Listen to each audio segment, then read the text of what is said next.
Bonjour à tous et bienvenue sur le podcast Ouvrir une filiale aux États-Unis. Je suis Nicolas Bernard Masson, dirigeant de la société Masson International, société qui représente l'État de Pennsylvanie en France, Suisse et Belgique.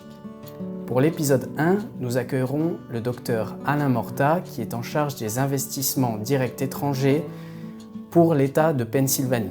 Il nous expliquera quels sont les supports et les services mis en place par les différents États américains pour accueillir les sociétés étrangères et les aider à s'implanter sur le territoire. Je vous souhaite une très bonne écoute.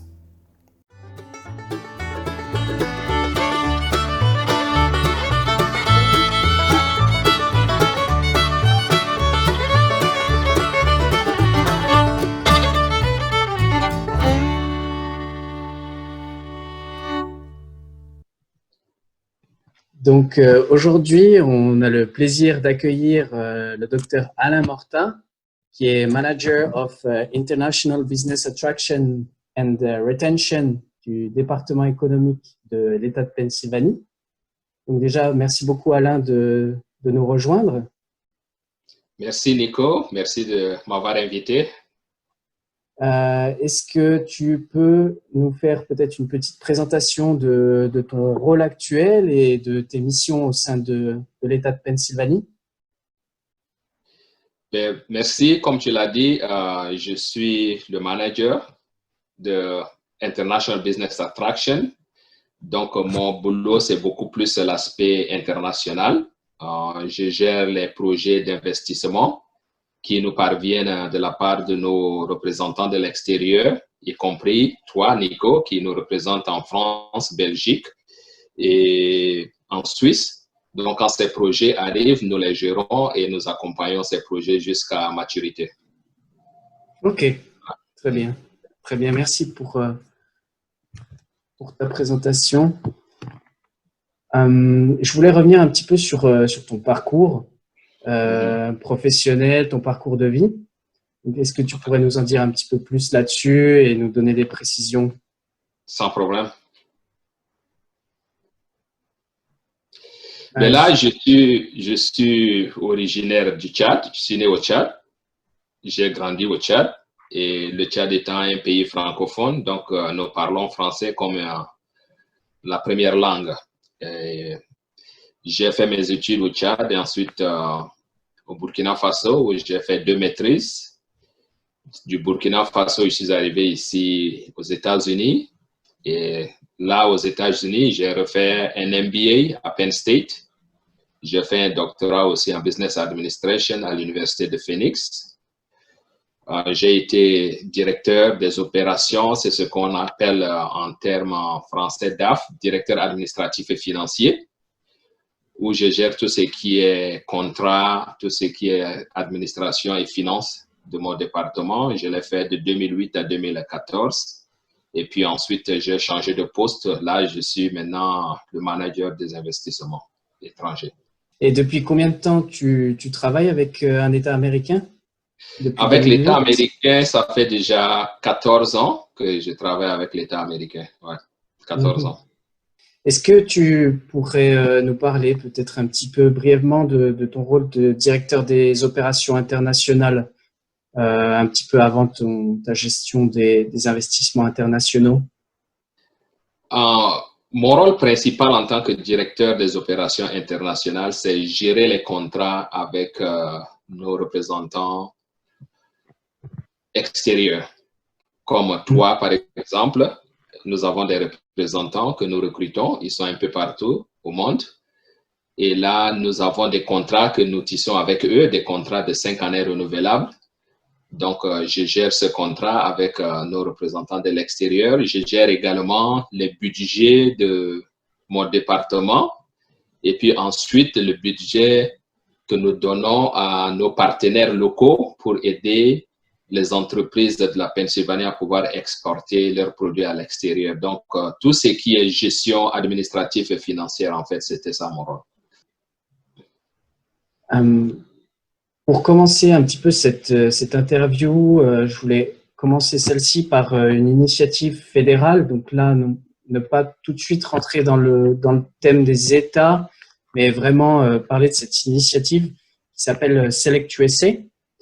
Je voulais que tu puisses présenter un petit peu cela à nos auditeurs. Select USA, c'est un programme d'investissement, d'attraction des investissements étrangers aux États-Unis et c'est géré au niveau fédéral. Donc, c'est un programme unique qui est géré par le département de commerce au niveau fédéral. Donc, chaque année, on fait venir des investisseurs étrangers de par le monde qui se retrouvent dans une des villes des États-Unis qu'ils choisissent. Et c'est un programme de 3 jours où les gens se retrouvent, les gens échangent et ça attire vraiment des investissements. Déjà, depuis que ce programme a été lancé, il y a plus de 66 milliards d'investissements étrangers qui sont entrés aux États-Unis. Et ces investissements ont créé plus de 90 000 emplois aux États-Unis en général. Donc, c'est un programme d'investissement qui est vraiment focus sur l'investissement étranger aux États-Unis. D'accord. Au niveau fédéral, bien sûr. Donc, toutes les sociétés étrangères, y compris françaises, peuvent donc y participer. Toutes les sociétés, y compris françaises, effectivement, il y a beaucoup d'entreprises françaises qui participent à Select USA également. Et nous, au niveau de nos États respectifs, nous participons également. Nous avons des pavillons que nous louons. Donc, la Pennsylvanie a son pavillon, les gens viennent et puis on échange des cartes, on échange des idées et on reste en contact pour des futurs développements. Donc, c'est un programme vraiment de networking. Hein. Ça attire beaucoup de monde et les gens viennent en milliers et c'est très important pour l'attraction des investissements aux États-Unis. Oui. Du coup, ça vous permet aussi d'échanger directement avec les sociétés et d'attirer des projets en Pennsylvanie. Justement, ça nous permet. Et d'abord, il y a un travail qui se fait en amont au niveau de nos ambassades à l'extérieur. Chaque ambassade déjà a un montant ou un quota qu'elle doit atteindre. Donc, par exemple, en Chine, ils doivent faire venir 100 investisseurs, 100 entreprises. Donc, ils ont cette responsabilité de recruter 100 personnes, 100 investisseurs, 100 entreprises qui vont venir participer à Select USA. En France, c'est pareil. Donc, voilà, ça fait que la mobilisation, elle se fait de façon très globale et ça fait que beaucoup de gens arrivent. Et nous, en tant qu'État, nous profitons pour entrer en contact avec ces investisseurs et échanger. D'accord. Donc, c'est vraiment un lieu privilégié pour pouvoir te rencontrer l'équipe de Pennsylvanie ou d'autres États américains et de pouvoir déjà avoir les premiers renseignements sur comment investir aux États-Unis. Un lieu privilégié en effet, et non seulement ça, mais je m'imagine pas vraiment un contexte où on va se retrouver en termes de milliers d'investisseurs en 2-3 jours. C'est quand même rare. Donc, c'est de très grande envergure, vraiment, comme programme. D'accord. Et là, le secrétaire d'État américain lui-même vient comme un speaker. Il a son mot, l'introduction, le ministre du Commerce arrive et certains gouverneurs des États aussi viennent pour parler du programme de leurs États, etc. Donc, ça mobilise tout le monde, hein, investisseurs comme des officiels au niveau de l'État, des gouvernements et tout ça. Ok, je comprends. Ben justement, en parlant des gouverneurs de chaque État et des départements de promotion économique, je voudrais que tu puisses expliquer un petit peu comment fonctionnent les départements de promotion économique et de développement à l'international. Ben là, aux États-Unis, chaque État s'organise à sa façon. En général, tous les États ont quand même un département qui s'occupe de l'attraction des investissements étrangers et du commerce extérieur. Et au niveau de la Pennsylvanie, nous avons un département aussi qui s'occupe de l'export. Donc, ce département aide les petites et moyennes entreprises de la Pennsylvanie à pouvoir exporter et élargir leur portfolio. Et nous avons aussi un autre département dont je fais membre, je fais partie, ça c'est le développement des investissements directs étrangers en Pennsylvanie. Donc, nous sommes structurés à ce niveau et nous avons un secrétaire d'État, un adjoint au ministre de notre département qui coiffe notre département au niveau de la Pennsylvanie. Donc, nous avons une équipe de 5 professionnels qui sont dédiés uniquement pour aider les entreprises étrangères qui cherchent à venir s'installer en Pennsylvanie. OK. Oui, c'est vrai que ça, c'est important. Vous avez une équipe sur place, ou les États ont une équipe sur place qui est dédiée à l'investissement aux États-Unis et à accueillir les sociétés étrangères. Ouais. Donc, nous avons une équipe de 5 personnes qui sont des managers qui gèrent les projets. Nous avons aussi une personne qui s'occupe uniquement des recherches. Quand il y a des demandes d'informations sur tel ou tel sujet, la personne, c'est ça son travail, elle fournit les informations et nous passons les informations à ces entreprises qui en ont besoin. D'accord. Et tout ce que nous faisons, c'est gratuit et on ne charge rien. Donc, il faudrait que je mentionne ça aussi. C'est bien de le préciser, effectivement. Ouais. Et est-ce que tous les États sont plus ou moins organisés comme ça? Comment ça se passe? Est-ce que tu sais un petit peu au niveau des autres États? En fait, nous faisons la concurrence entre États, hein, si je peux m'exprimer ainsi. Par exemple, New York, surtout nos États voisins, l'État de Ohio, l'État de New York, l'État de New Jersey, etc. Nous faisons des concurrences. Hein. Peut-être que le même projet, la personne nous dit, OK, j'ai sur ma liste New York, Ohio et la Pennsylvanie. Donc, là, maintenant, ça nous met en compétition et chaque État est organisé à sa façon pour pouvoir attirer le maximum des investisseurs. Mais à ma connaissance, l'État de Pennsylvanie a le réseau le plus développé et le plus large au niveau international. Nous sommes beaucoup plus représentés à l'extérieur que les autres États. Et les autres États, effectivement, nous consultent de temps en temps sur comment est-ce que nous faisons les choses parce que quand on fait des recherches, l'État de Pennsylvanie sort toujours la première en ligne. Donc, c'est vrai, nous avons cette concurrence entre nous, entre États, mais à la fin de la journée, nous sommes un pays, les États-Unis. Donc, si l'entreprise finit par s'installer à New York, c'est toujours bon. Notre préférence, c'est Pennsylvanie, mais si l'entreprise s'installe quelque part aux États-Unis, c'est déjà bon pour notre pays. Voilà. D'accord. Et du coup, les États américains ont aussi des bureaux à l'étranger, comme la Pennsylvanie a un bureau par le biais de mon entreprise, par exemple. Ouais, je ne vais pas dire les États américains, quelques États américains. Il y a certains États américains qui n'ont pas de bureaux à l'extérieur. Certains en ont.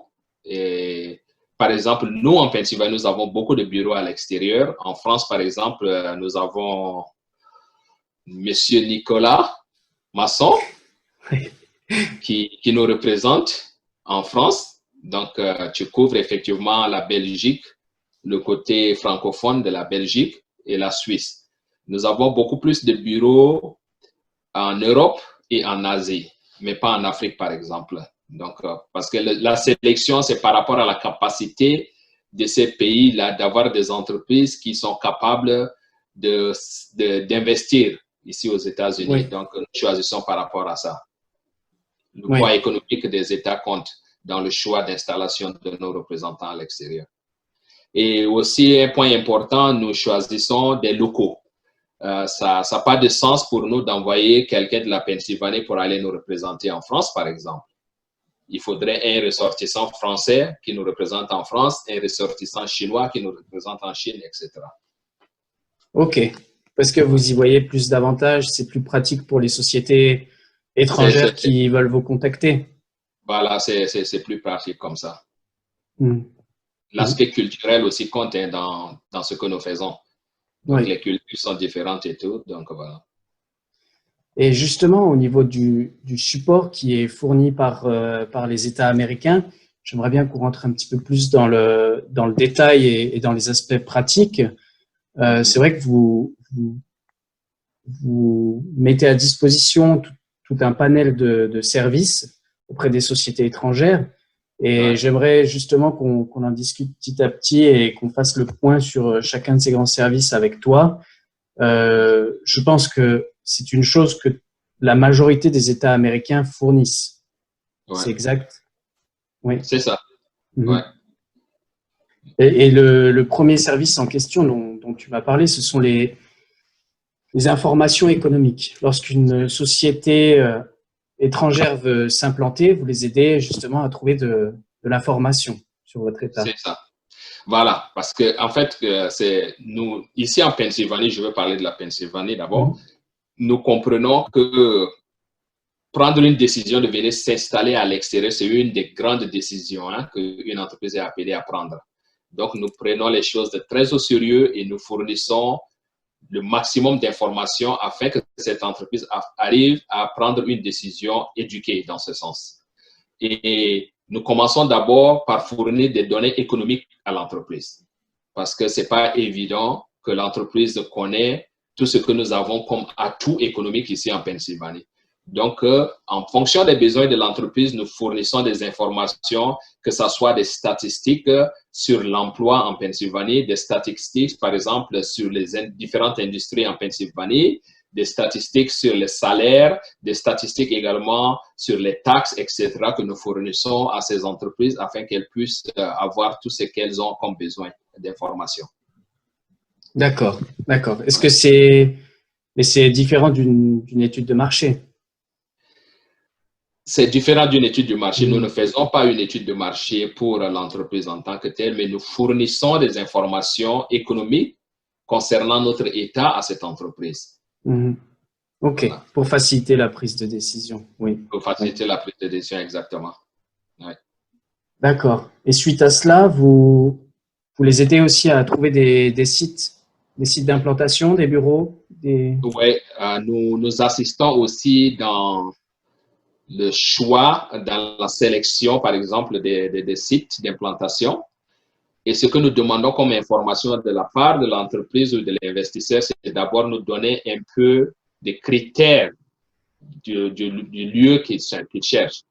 Est-ce que c'est un building indépendant ou bien c'est un bâtiment collé? Est-ce que c'est un bâtiment à étage? Est-ce que vous voulez louer ou vous voulez acheter, etc. Donc, quand on a déjà ces critères, est-ce que c'est combien de parking que vous avez besoin, parc automobile, etc. Quand on a déjà ces données, maintenant, à notre niveau, en tant que manager de la Pennsylvanie, nous contactons nos locaux, nos partenaires locaux. Et nous contactons nos partenaires locaux en fonction, effectivement, du projet, parce que nous connaissons à peu près, si c'est une entreprise, par exemple, alimentaire, je ne vais pas aller à Mercer, par exemple. Je sais que c'est beaucoup plus au niveau de Lancaster, au niveau de Lebanon, au niveau de Reading, etc. Donc, je contacte mes partenaires dans cette région-là. Je dis, écoutez, j'ai une entreprise qui est intéressée, qui cherche à s'implanter. Voilà les données pour nous aider à trouver quelques bâtiments que l'entreprise va regarder et faire le choix. Donc, c'est en fonction de ça que nous travaillons. Et au niveau de la taille du site d'implantation, vous allez d'une toute petite implantation jusqu'à l'usine ou vous sélectionnez un type particulier? Comment ça se passe? Ben, ici c'est la beauté des choses ici en Pennsylvanie, ce qui nous met à part avec les autres États, c'est le fait qu'il n'y a pas un projet qui est trop petit pour nous. Parce que nous comprenons qu'une entreprise commence petit et elle grandit, elle devient une entreprise multimilliard. Donc, au niveau même de start-up, déjà, nous assistons ces entreprises. Ça peut être un projet d'une personne, mais qui a de l'avenir, nous assistons cette personne. Nous n'allons pas dire que, bon, voilà, c'est déjà un start-up, donc on n'a pas besoin de ça. Non, non, non, nous assistons cette entreprise. Donc, la taille, en fait, n'importe pas. C'est beaucoup plus le projet que nous regardons et le potentiel de ce projet que nous regardons. Et nous assistons dans ce sens. Oui. Et du coup, après cette sélection de sites, vous leur fournissez une liste qui correspond à leurs besoins? Et effectivement, après cette sélection, nous fournissons la liste. Des fois, nous envoyons même les images de ces sites-là à l'entreprise et nous demandons à l'entreprise de regarder et de nous donner une liste réduite. Par exemple, j'envoie 20 sites. Je demande à l'entreprise de sélectionner peut-être 5 sites qui vous intéressent le plus. Et dites-moi si vous avez besoin de faire un déplacement sur place. Et si oui, à quelle date? Et comme je connais la date et tout, maintenant, j'organise maintenant avec mes partenaires locaux pour que cette entreprise arrive et nous partons maintenant pour visiter ces sites-là. D'accord. Et comment est-ce que tu organises ces visites? Comment ça se déroule en général? Ben, les visites, en général, nous avons besoin de la date précise que l'entreprise doit nous fournir. En fonction de cette date, maintenant, si c'est 3 jours, je vois à peu près où est-ce que nous pouvons aller en 3 jours. Parce que la Pennsylvanie, c'est un État assez grand, hein, assez long. Donc, le temps de route, même, ça prend beaucoup de temps déjà. Donc, en fonction du temps que l'entreprise nous donne, nous organisons les choses. Et moi, par exemple, je prends tout ce qui est transport en charge. Donc, je peux aller chercher la personne à l'aéroport, par exemple, si c'est nécessaire. Ou alors, je donne des instructions à la personne comment arriver à l'aéroport. J'aide aussi à comment faire des réservations de salles d'hôtel, de chambres d'hôtel. Je prends la personne le matin dans son hôtel. Nous partons, nous visitons les sites et nous partons de place en place. Et tout ce qui est transport, nous fournissons à la compagnie à nos frais. Sauf que nous ne payons pas, par exemple, les chambres d'hôtel pour les entreprises, mais nous les accueillons, nous les aidons dans les déplacements et tout ça. Ok, voilà. Je comprends. Et ensuite, suite à cela, vous mettez en place des aides financières et fiscales. Il y a des aides financières, justement, et fiscales que nous avons en place. Et là, c'est un autre département qui s'occupe de ça. C'est le Governance Action Team qui s'occupe de ça. Mais nous, en tant que manager de ces projets, nous regardons le projet et ça dépend du volume. Est-ce que c'est un projet? Par exemple, il faut au minimum de 25 emplois à créer pendant les 3 années de projection. Et si l'entreprise arrive à atteindre à répondre à certains de ces critères, maintenant, nous proposons à ce département le projet. Voilà, il y a cette entreprise qui est intéressée. Est-ce qu'il y a des aides financières pour cette entreprise? Des aides financières, généralement, c'est des aides, par exemple, à la formation des emplois qualifiés comme non qualifiés. Si c'est qualifié, c'est $850 par emploi qualifié. Sinon, $450 par emploi non qualifié. On donne, par exemple, des aides aussi, des prêts pour l'achat des bâtiments, des machines à un taux d'intérêt assez réduit, etc. Donc, il y a différents types d'aides financières que le département peut offrir à l'entreprise. D'accord. Et aussi, ces entreprises, vous les aidez à être mises en réseau avec des experts pour monter les projets. Absolument. Ça aussi, c'est quelque chose que nous faisons. Nous connectons ces entreprises avec les experts locaux. Là, l'entreprise n'a pas nécessairement besoin d'être sur place. Même déjà à distance, nous pouvons déjà les connecter et ils peuvent déjà échanger. Et nous les connectons avec, par exemple, un avocat en matière d'immigration, un avocat en matière d'implantation des entreprises, un expert comptable pour discuter un peu de la structure de l'entreprise à mettre en place, quelles sont les différentes, comment on appelle, données fiscales à regarder, parce qu'effectivement, chaque type d'entreprise a aussi des impacts par rapport au fiscal qui est différent. Donc, c'est toujours conseillé d'avoir un entretien avec un comptable, un expert comptable qui va vous canaliser dans ce sens. Donc, tout ce que nous organisons, par exemple, comme premier entretien avec ces experts locaux, il y a déjà une entente entre ces experts locaux et l'État de Pennsylvanie. Donc, ces experts locaux ne chargent pas l'entreprise quand nous organisons ces genres de rencontres. Mais maintenant, après la première rencontre, si l'entreprise est intéressée de poursuivre le dialogue avec cet expert, c'est en ce moment maintenant qu'eux, ils vont négocier, par exemple, les charges, comment il faut payer le service, etc. D'accord, je comprends tout à fait. Un des derniers supports qui est assez unique pour la Pennsylvanie, mais peut-être que d'autres États le mettent à disposition, c'est la mise en relation avec des entreprises américaines en vue de créer des joint ventures. Est-ce que tu pourrais nous décrire un petit peu ce programme? Le joint venture, c'est un programme qui est assez unique pour la Pennsylvanie, que nous avons mis en place il y a 3-4 ans de cela. Beaucoup d'États américains ne le font pas. Parce qu'il faut savoir une chose, que nous utilisons l'argent des redevables. Donc, tout ce que nous faisons est sensible et nous devons faire très attention de la manière où nous utilisons les fonds des redevables. Le danger avec le joint venture, c'est par exemple si une entreprise française entre en collaboration avec une entreprise de la Pennsylvanie et que cette entreprise financière devient majoritaire. Une fois que les choses sont scellées, après, cette entreprise commence maintenant à renvoyer certains employés. Et là, ça devient pas bien politiquement. Oui. Surtout du fait que nous utilisons l'argent des contribuables. Et ça fait que certains États ne veulent pas adopter ce programme. Mais ici, en Pennsylvanie, nous comprenons et nous avons ce programme en place parce qu'il y a cet effort-là entre les deux. Il faut partager les risques. Deux fois, l'entreprise a besoin de quelqu'un qui va partager les risques avec elle. Donc, dans ce sens-là, ou bien de joindre les synergies. Par exemple, moi, j'ai cette capacité de production, j'ai de l'espace, mais j'ai pas, par exemple, les moyens. Donc, tu viens avec les moyens, j'ai la production et on se met ensemble et on fournit, on travaille ensemble. C'est dans ce sens que nous collaborons et nous avons ce programme où nous aidons certaines entreprises à venir entrer en partenariat avec les entreprises de la Pennsylvanie. Ok, oui, oui, oui. Et du coup, ce sont deux sociétés qui peuvent mettre en commun soit des biens matériels, soit des capitaux, soit du potentiel commercial. Du potentiel commercial. Le plus souvent, ce que nous voyons le plus souvent, c'est contract manufacturing. Donc, peut-être l'entreprise de la Pennsylvanie a de l'espace extra dans sa chaîne de production.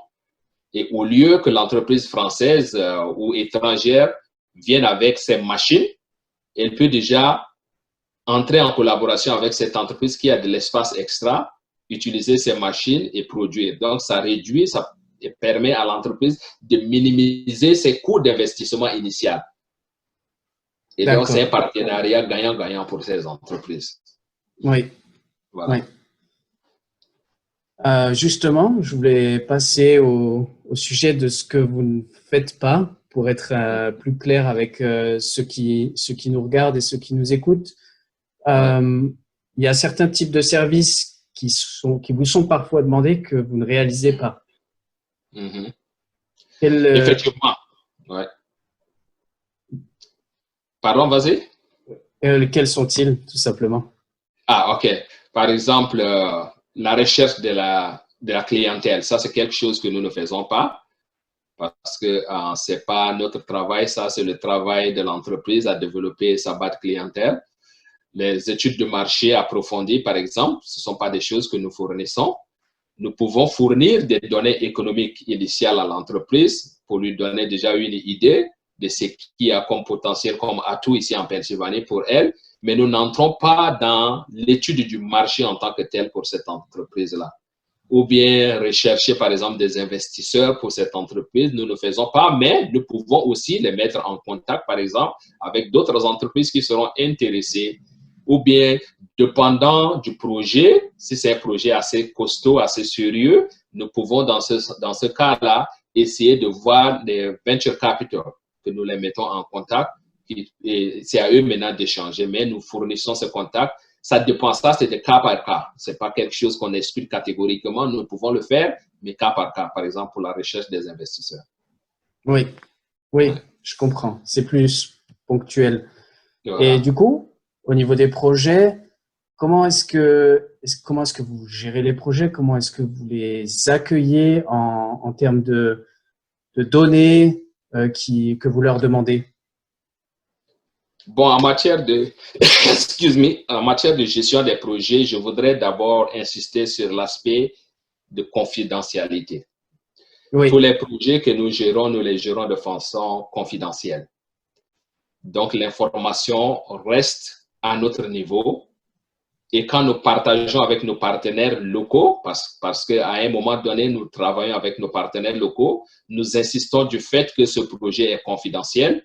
Et deux fois, nous donnons un nom fictif pour ne pas révéler l'identité de l'entreprise. Donc, ça, c'est un des aspects les plus importants que j'aimerais d'abord signaler. Et quand nous gérons les projets, nous avons besoin, par exemple, de certaines données. Parce que, en fait, comme je l'avais dit tantôt, nous utilisons l'argent des contribuables, donc nous sommes redevables à ces contribuables-là. Et à la fin de l'année fiscale, nous devons fournir un retour sur ces investissements. Et par rapport à ça, par exemple, nous avons besoin des informations initiales de l'entreprise sur le coût des investissements. Est-ce que l'entreprise a l'intention de faire venir certaines machines?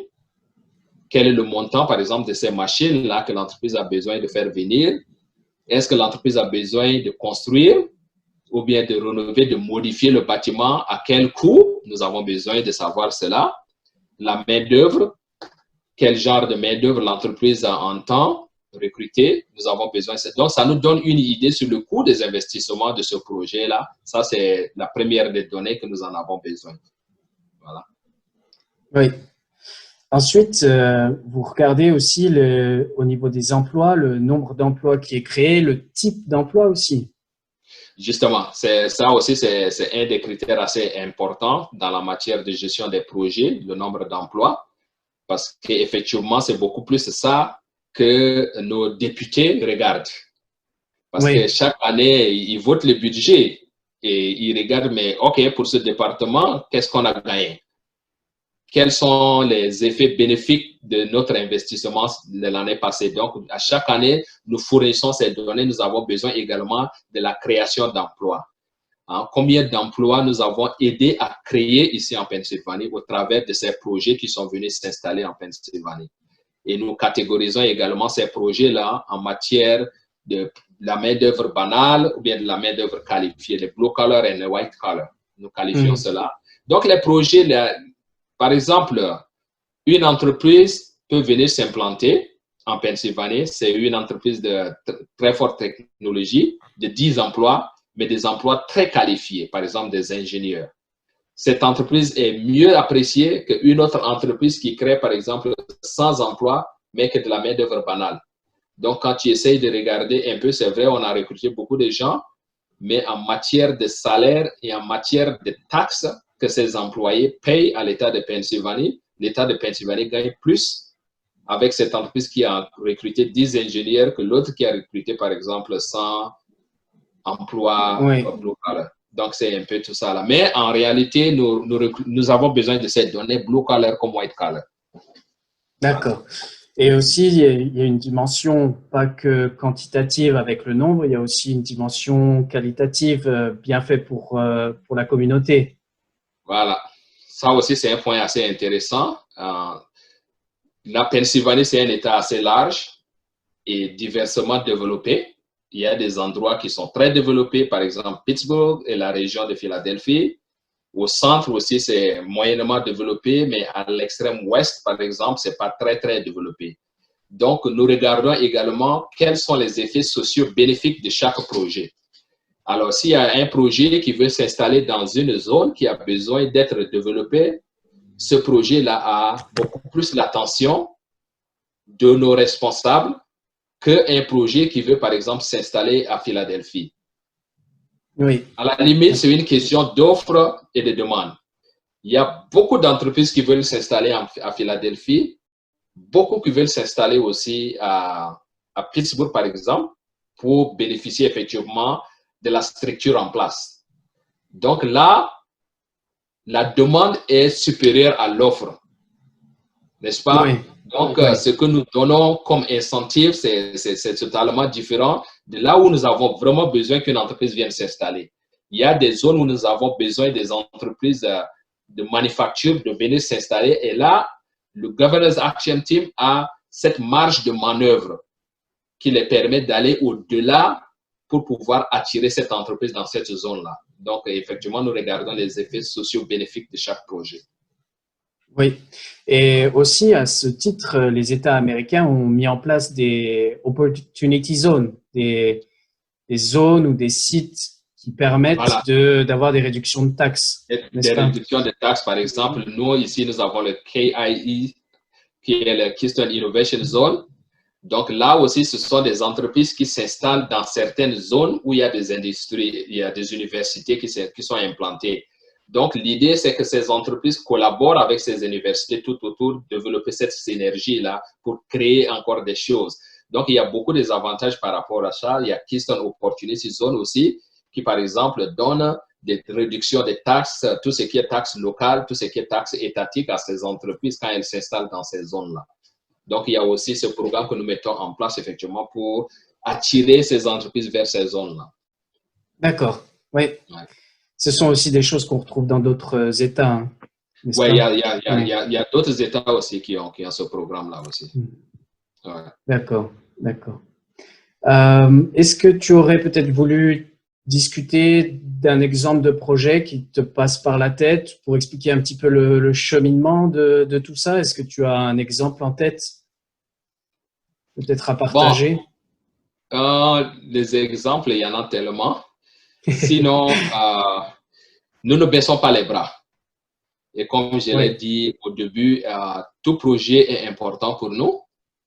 Il y a une entreprise chinoise, par exemple, qui manufacture des chaises, des tables pour les hôtels, les restaurants, etc., etc.